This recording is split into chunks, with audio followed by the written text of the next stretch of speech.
모택동 사상과 중국혁명 제4장 중국혁명과 중국공산당 1. 중국사회 2. 고대의 봉건사회.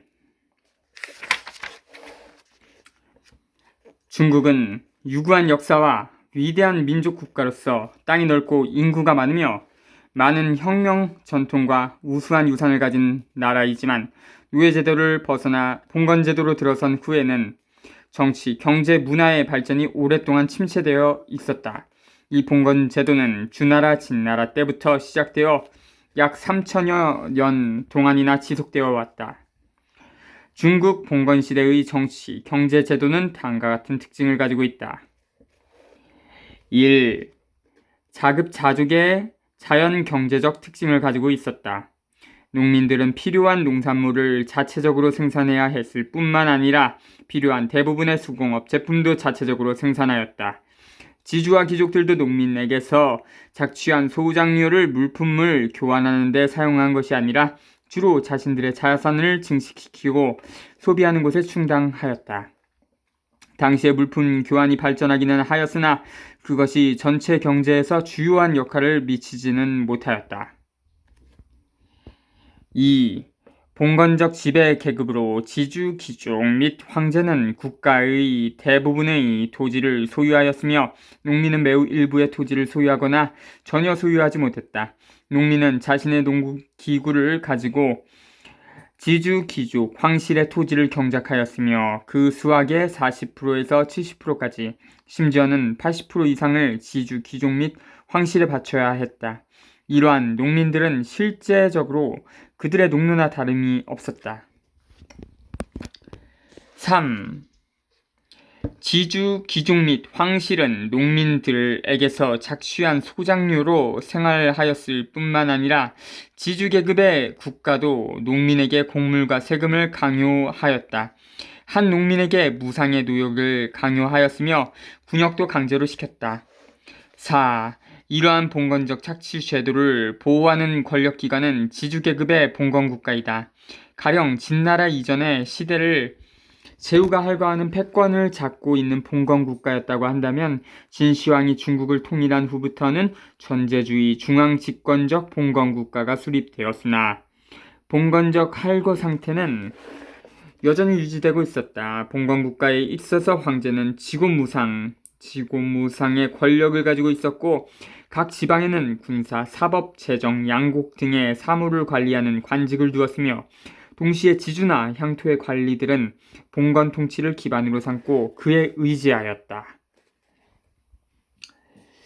중국 역대의 농민들은 이러한 봉건적인 정치적 착취와 경제적 억압에서 빈곤하고 고통스러운 노예 생활을 하고 있었다. 봉건제도의 속박 속에 있었던 농민은 신체의 자유가 없었다. 지주는 농민을 마음대로 때리고 욕하고 심지어는 죽이는 권리까지 가지고 있었으며 농민에게는 아무런 정치적 권리도 없었다. 이와 같이 지주 계층의 가혹한 착취와 억압에 의하여 형성된 농민의 빈곤과 어려움은 바로 중국 사회가 경제 및 사회생활에 있어서 수천 년 동안 침체 상태에서 벗어나지 못하는 원인이었다. 봉건사회의 주요 모순은 농민계급과 지주계급과의 모순이었다. 이런 사회에 있어서는 농민과 수공업 노동자만이 물질적 부와 문화를 창조하는 기본적 계층이었다. 농민에 대한 지주계층의 가혹한 경제적 착취와 정치적 억압은 농민들이 지주계층 통치에 반항하여 여러 차례의 봉기를 일으키지 않을 수 없게 하였다. 진나라 때 진승, 오광, 항우, 유방. 진승, 오광은 진나라 말년 봉기를 일으켰는데 이것이 중국 최초의 농민봉기이다. 기원전 209년 진나라 2세기 원년에 진승, 오광은 술지로 살러 가던 도중에 기현 대택향 지금의 안희성 숙현 동남부에서 동행하던 수하병족 900여 명을 겨누리고 진나라의 가혹한 통치에 저항하는 봉기를 일으켜 전국 각지로부터 호응을 받았다. 항우와 그의 숙부 항량은 지금의 강서성 오연에서 군사를 일으키고 유방은 지금의 산동성 폐안에서 군대를 일으켰다. 진승오강 봉기가 실패한 후 항우의 군대와 유방의 군대가 당시 진나라를 반대하는 중요 역량이 되었다. 항우의 군대가 진나라 군대의 주력을 괴멸시켰고 유방의 군대는 관중과 진나라 수도인 함양을 점령하였다. 진나라가 멸망된 후 유방과 한우는 단연간 서로 싸웠는데 항우는 패전하여 죽고 유방이 황제가 되어 한나라를 세웠다. 이 각주를 읽고 보면 예전에 진나라가 망할 때도 그 진승오강의 난처럼 농민 봉기가 있었고, 또한 후한이 멸망할 당시에도 황건의 난이 있었죠. 황건당의 난. 그 난 자체는 실패를 했지만 그거로 인해서 그 한나라의 뭐 권위나 아니면 힘이 약해졌죠. 진승오강 항우 유방으로부터 시작하여 한나라 때의 신시, 평림, 정미, 동마 및 황건, 수나라 때의 이밀, 두건덕, 당나라 때의 왕선지, 황소, 송나라 때의 송강, 방석, 원나라 때의 주원장, 명나라 때의 이자성을 거쳐 청나라 때의 태평천국에 이르기까지 크고 작은 봉기를 모두 합하면 수백 차례에 달했다. 이러한 봉기는 모두 농민의 저항운동이었으며 농민혁명운동이었다. 중국 역사상의 농민봉기와 농민전쟁은 세계 역사상 규모가 크기로는 아주 보기 드문 정도이며 중국 봉건 사회에 있어서는 진정한 원동력이었다.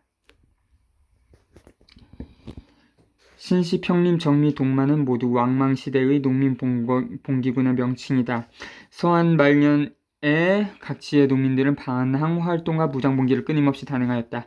기원 후 8년에 왕망이 한나라를 교체시킨 후 제도개혁을 실시하여 농민들의 반항을 완화시키려 시도하였다. 그러나 사회계급적 모순이 날로 첨예화되고 자연재해까지 잦다 보니 각지 농민들의 저항이 마침내 대규모적 무장봉기로 발전하였다. 기원 후 17년 신시, 지금의 호북성 경산현 동북부 출신인 왕광왕봉의 인솔하에 북쪽으로 향해 남양해까지 진출하였는데 그들은 신시병이라고 불렀다. 다른 일부는 왕상 등의 영솔하에 남군, 지금의 호북성 강릉현에 진출하였는데 그들은 하강병이라 불렀다. 신시병이 수연으로 쳐들어가자 평림, 지금의 호북성 수연 동북부 출신인 진목 등 천여 명이 봉기하여 호응하였는데 그들을 평림병이라 불렀다. 18년 산동성 낭야 출신인 번숭이 거현, 지금의 산동성 거현에서 농민을 인수하고 봉기하였다. 봉기군은 눈썹에 붉은 칠을 하였기에 정미군이라고 불렀다.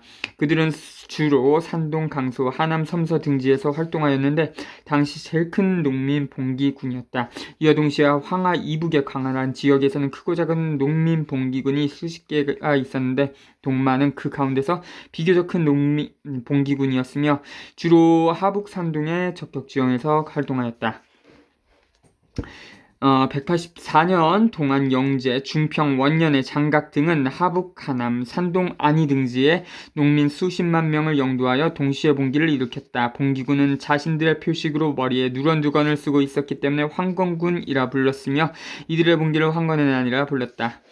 7세기 초 수나라 말년에 농민들은 자주 봉기를 일으켰는데 이밀과 두건덕은 당시 중요한 두 봉기군의 지도자였다. 이밀이 영도한 하남상의 외강군과 두건덕이 영도한 하북성의 봉기군은 수나라의 통치를 전복시키는 투쟁에서 중요한 역할을 하였다.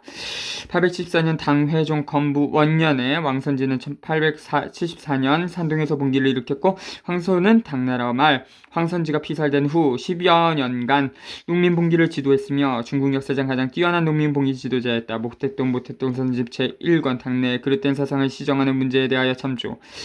송강과 방석은 당시 12세기 초엽 북송 휘종 때 북방의 농민 봉기와 남방의 농민 봉기를 영도한 유명한 지도자이다. 송강이 인솔한 봉기군은 주로 평원, 산동, 하북, 하남, 강소 일대에서 활동하였고 방석이 인솔한 봉기군은 주로 절강, 안희 일대에서 활약하였다.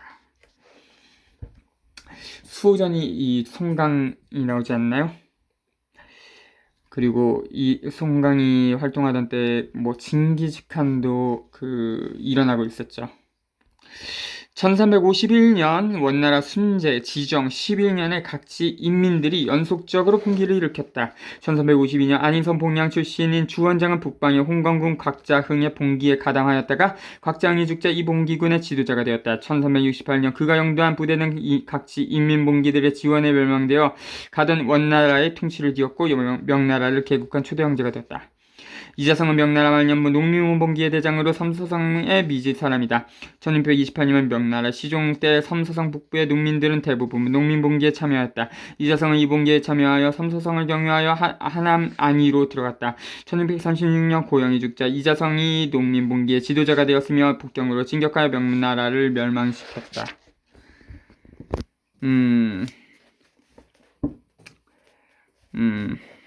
왜냐하면 비교적 큰 농민봉기야 농민전쟁이 있었을 때마다 그 결과는 당시에 봉건 통치에 타격을 줌으로써 사회적 생산력 발전을 추진시켰기 때문이다.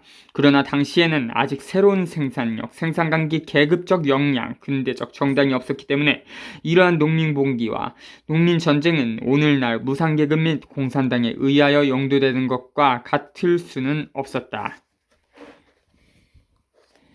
그리하여 당시의 농민혁명은 항상 실패로 돌아갔으며 혁명 과정에서와 혁명 후에 있어서 지주와 귀족에 의하여 왕조를 교체하는 도구로 이용되었던 것이다. 여러 번의 대규모적인 혁명투쟁이 끝난 후 사회가 조금은 발전하기는 하였으나 봉건적 경제관계 및 정치제도는 기본적으로 그대로 유지되었던 것이다. 이러한 상황은 최근 100년에 와서야 새로운 변화가 일어나게 되었다.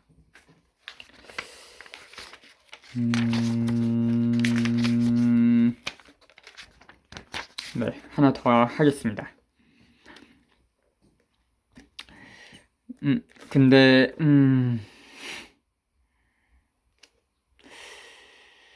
여기서 모택동은 그 전부 농민 전쟁이 다 실패했다고 주장하는데 여기서 예를 든 것 중에 홍건당에 나가는 성공해서 그 명나라가 세워졌죠. 이거 짚고 넘어갔습니다. 3. 현대의 식민지, 반식민지, 반봉건적 사회. 중국의 지난 3000여 년 동안의 사회가 봉건 사회였다는 것은 위에서 이미 설명하였다. 그렇다면 지금의 중국 사회 역시 아직까지 완성한 봉건사회인가? 그것은 아니다. 중국은 이미 변화되었다. 1840년에 아편전쟁 후부터 중국은 점차 반식민지 반봉건적 사회로 변해왔다. 그러나 일본 제국주의가 중국을 무력으로 침략한 1931년에 9.18 사변 후부터 중국은 다시 식민지 반식민지 반봉건적 사회로 변하였다. 여기서 우리는 이러한 변화 과정에 대하여 알아보도록 하자. 앞에서 설명한 것처럼 중국의 봉건사회는 약 3000여 년 동안이나 지속되었다. 그러다가 19세기 중엽에 이르러 서구 자본주의의 침입으로 중국 사회의 내부에 비로소 중대한 변화가 일어났다. 중국 봉건사회 내부에 있어서 상품경제의 발전은 이미 자본주의의 맹아를 배태하고 있었으므로 서구 자본주의의 영향이 없었다 해도 중국은 점차로 자본주의 사회로 발전하였을 것이다. 다만 서구 자본주의의 침입은 이러한 발전을 촉진시켰다. 서구 자본주의는 중국의 사회 경제에 대하여 커다란 충격을 가져왔다. 한편으로 중국의 자족적인 자연 경제의 토대를 반대하고 도시의 수공업 및 농민의 가내수공업을 반대하였으나 다른 한편으로는 중국의 도시와 농촌의 상품 경제 발전을 촉진시켰다.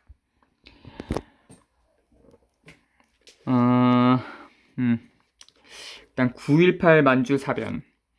1931년 9월 18일 밤 10시경 심양, 당시 봉천 북쪽의 유조구 근처에서 만주 철도선이 일본 관동군에 의하여 격파된 사건이다. 그 지점에는 북태영이라고 불리는 장항량군의 병영에서 약 600m 떨어진 곳이었다. 피해는 적어 열차는 20여 분 만에 정상으로 운행되었다. 이 사건은 일본 관동군이 만주를 차지하려는 음모에서 발발한 것인데 오히려 중국군의 도발 행위라고 규정하고 북대영을 비롯한 그 밖의 기지에 대한 공격을 개시했다.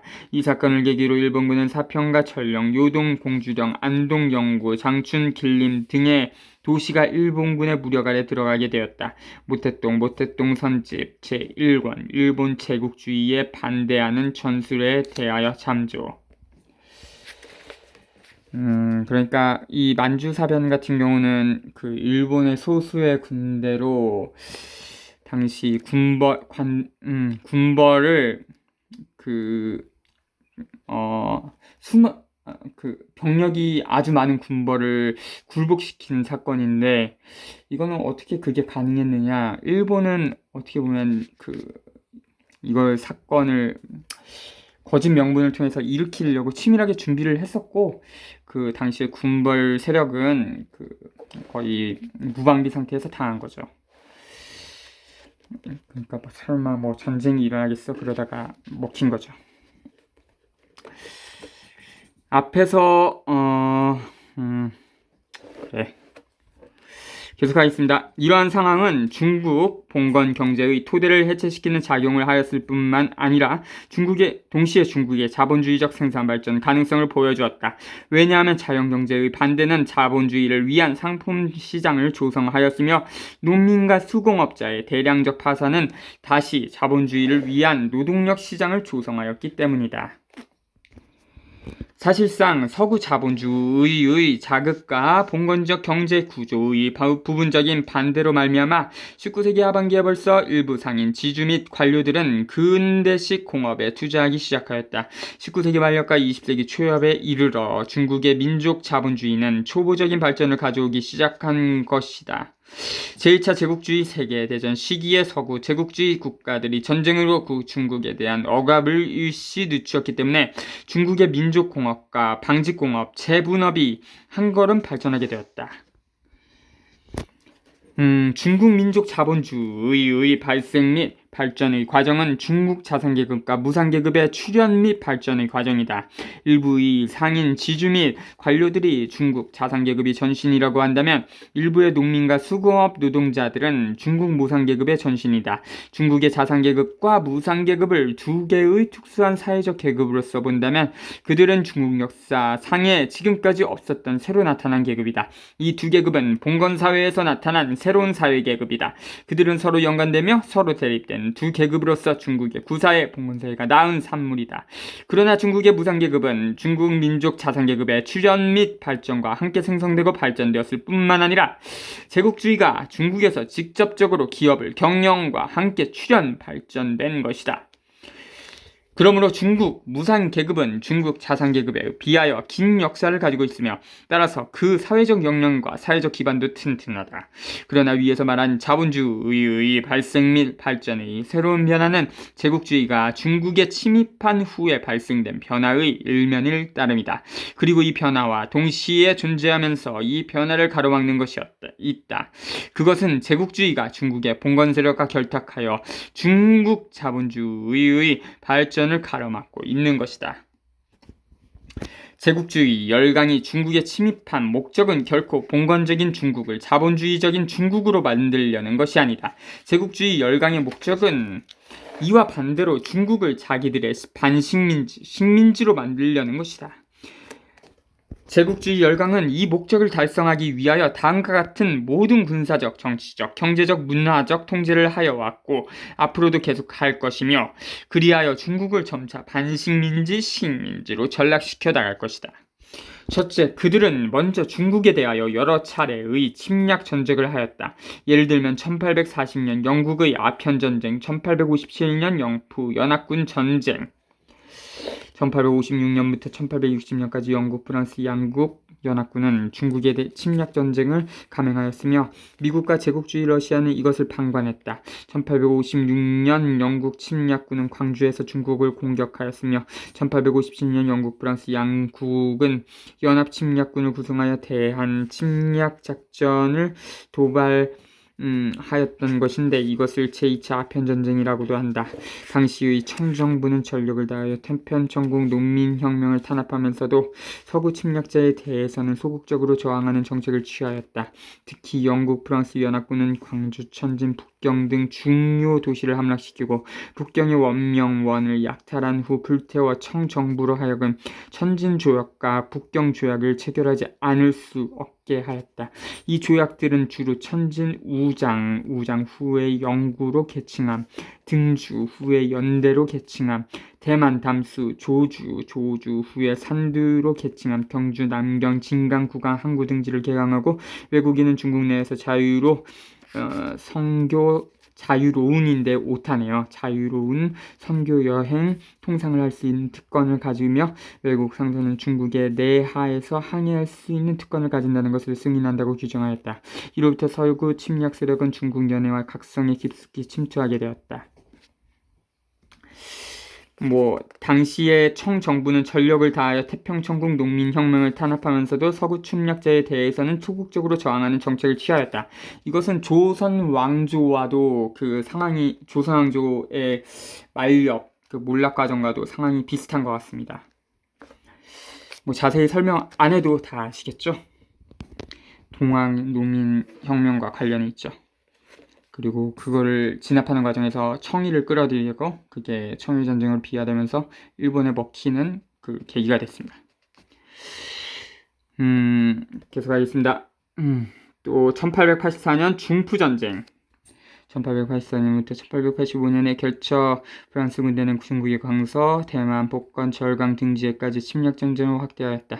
중국 군대는 풍자제, 유영복, 태평천국 혁명군의 남은 부대를 청푸전쟁 때 흑기군으로 만들어 프랑스군을 격파한 근대 중국의 민족영웅 등의 지휘하에 프랑스군에게 승리를 했다. 그러나 부패한 청정부는 전쟁에 승리한 후 오히려 굴욕적인 천진조약을 체결하고 운남성과 광서성의 중국 월남병 등의 통상을 위한 계양지를 개설하는 것을 허용함으로써 프랑스 세력이 중국 서남 지역으로 뻗칠 수 있도록 하였다.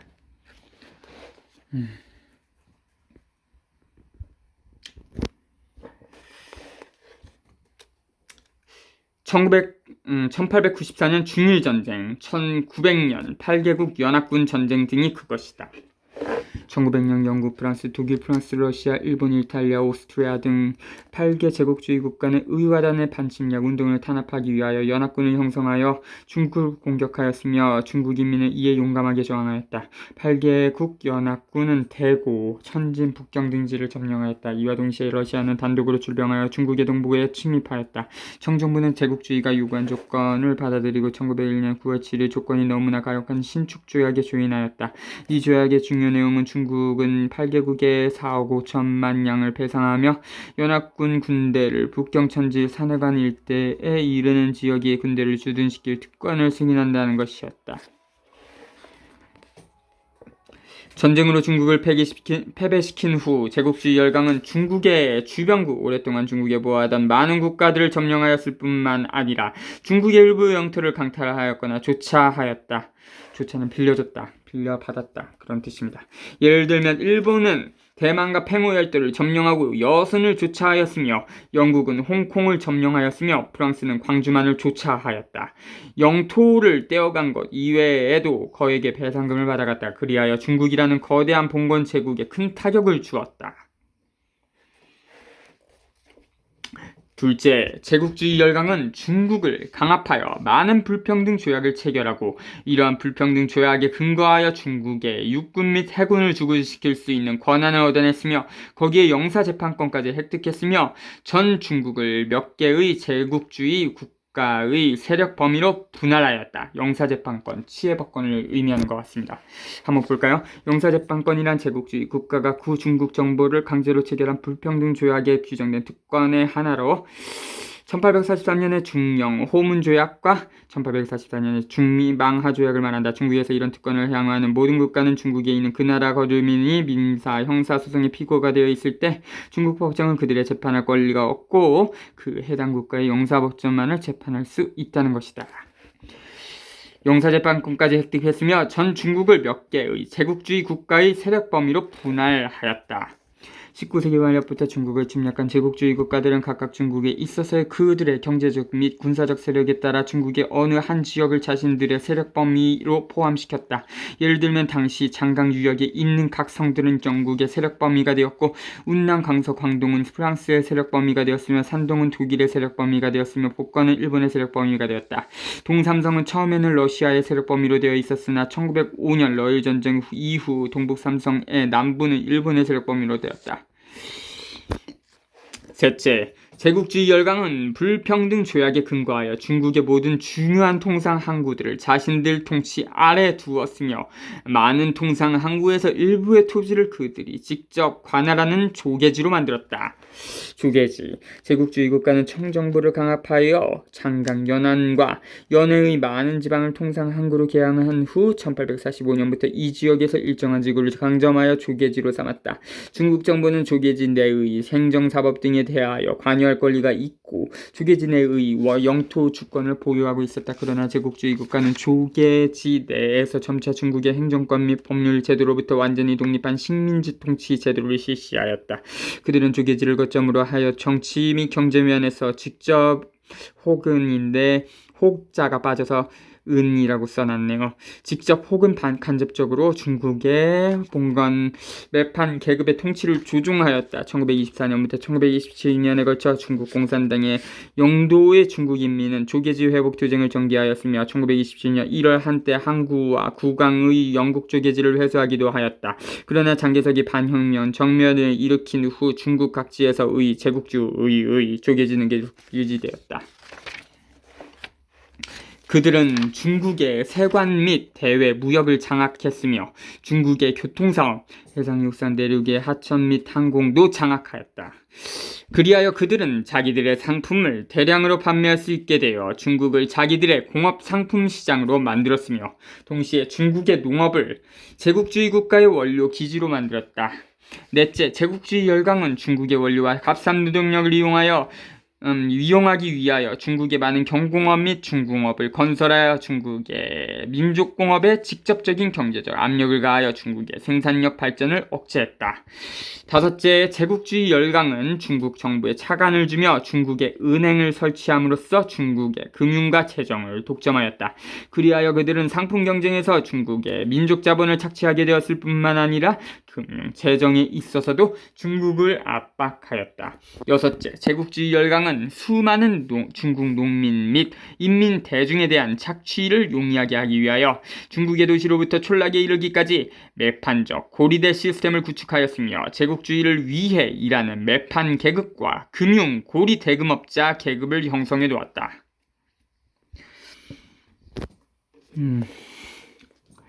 일곱째, 제국주의 열강은 매판 계급 외에도 중국의 봉건 지주 계급을 중국을 통치하는 근간으로 만들었다. 그들은 먼저 이전 사회 제도의 지배 계급인 봉건 지주 및 금융 고리 대금업 자산 계급들과 연합하여 절대수를 차지하는 인민을 통치하고 있다. 제국주의는 반동적 협력자들의 생존 기반이었던, 특히 농촌에서 자본주의적 착취 행위를 자행했으며 그것을 영구화하려고 하였다. 국제공산당 제6차 대표대회의 식민지 및 반식민지 국가의 혁명운동에 관한 강령의 제출에 관하여 참조.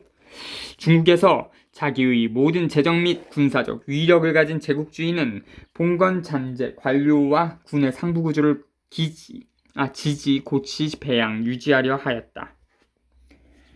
스탈린 선집, 중국 혁명가 국제공산당의 임무 참조. 이 연설은 스탈린이 1927년 5월 24일 국제공산당 집행위원회 제8차 전원회의 제10차 회의에서 한 연설이다. 여덟째, 제국주의 열강은 중국군을 이간시키고 중국 인민을 탄압하기 위하여 제국주의 중국 반동 정부에 대량의 무기를 공급하고 많은 군사 고문을 파견하였다. 아홉째, 제국주의 열강은 위에서 말한 방법들 외에도 중국 인민의 정신을 반대시키는 일에 있어서도 소홀히 하지 않았다.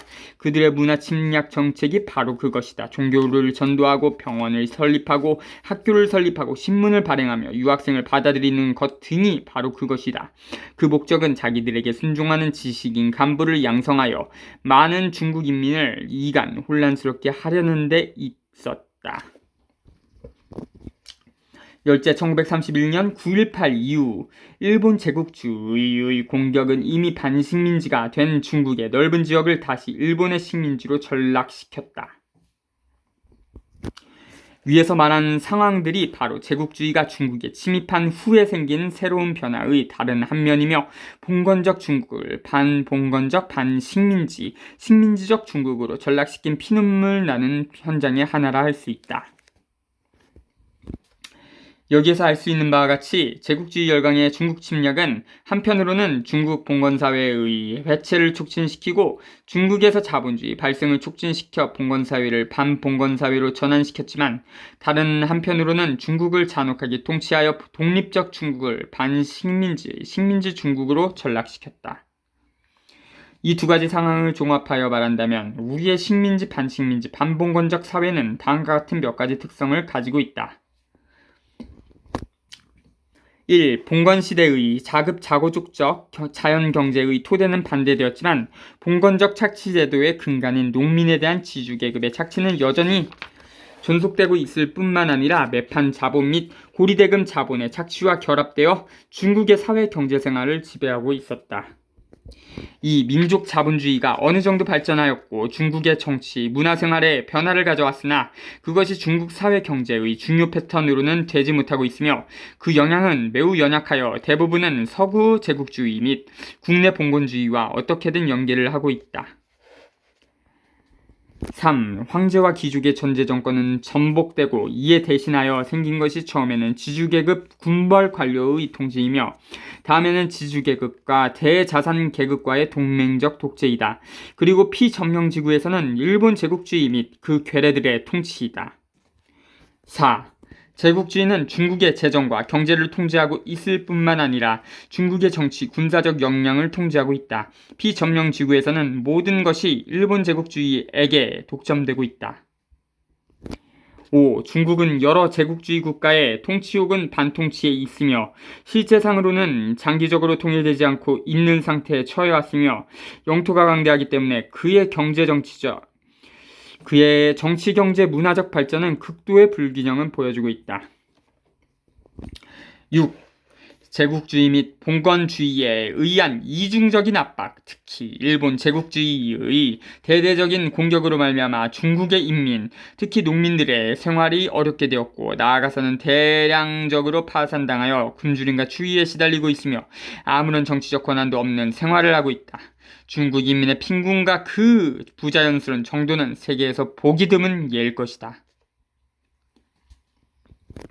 이러한 것들이 바로 식민지, 반식민지, 반봉건적 중국 사회의 특성으로 이런 상황을 만든 것은 일본 제국주의와 기타 제국주의 세력으로서 그것은 서구 제국주의와 국내 봉건주의가 서로 결합된 결과이다.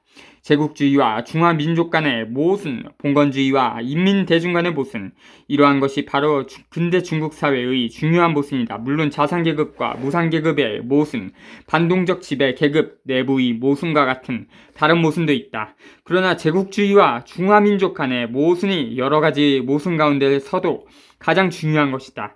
이러한 모순들의 투쟁 및 그 갈등은 혁명운동이 점차 가열되는 조짐이 나타나지 않을 수 없었다. 근대 및 현대의 위대한 중국혁명은 이러한 기본적인 모순의 기반 위에서 발생된 것이다.